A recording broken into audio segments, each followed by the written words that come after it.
Have you pranked yourself in a chess game? You feel, you think, you assume that you are winning. You got a good position.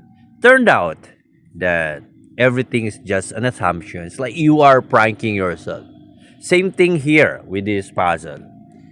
At first glimpse, okay, black is winning here because after all, b8, queen, there's a check. King moved to b7, attacking the e7, but after the king, and there is no way for white to stop the black pawn. Let's go back to our original position. So this is actually white to move and draw. And how?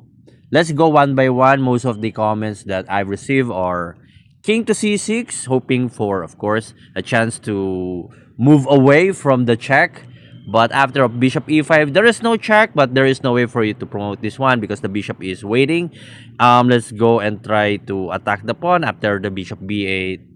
What white would do here? You will what? Go back here, king move here, and once again, bishop here, and there is no way for white to win after of king to c6. So king c6 is a bad move. How about king to d6? The bishop cannot go here because okay, king takes bishop. However, there's a king. King to e4 supporting the bishop. You cannot go here because of course that is skewer.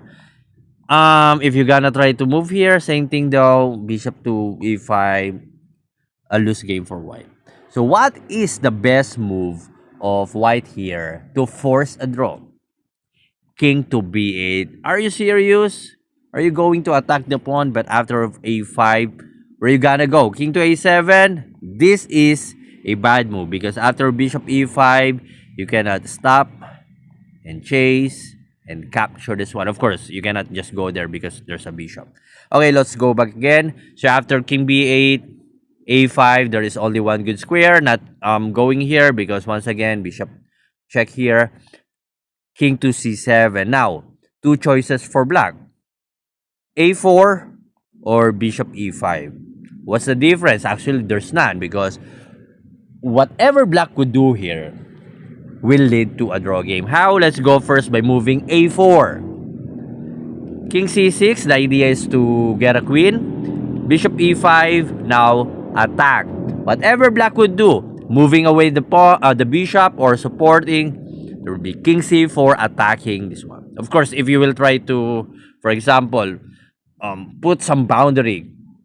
If the king will go here, that's obviously a lose for white. So the king cannot go here and here because of the bishop and pawn. White will just, okay, capture my queen, and I will capture your pawn in the next move. Let's go back to our original position. So king b8, a5, king c7. We tried a4, king here. If you're gonna move away your bishop, let's try to go here. Same thing though. There is no way for you to stop and support the pawn at the same time. Let's go back a little bit here. So after of king c7, we will not move a5 to a4. Let's go try immediately bishop e5. Same thing. King to c6 because after of a4, king to d5. The idea, of course, is to have some timing or tempo attacking first the bishop for the idea of going to c4. Of course, if you will push that one, capture, and there's a queen. If you check, and you know, that's a draw game, obviously. So let's go back.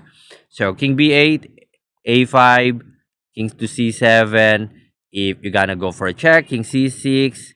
If you will try to, try to move the king immediately, king to b5. Once again, there's no way for you to support this bishop and stop the pass one if you're gonna go here, of course. Just capture. So in this position, there is no way for white to lose the game.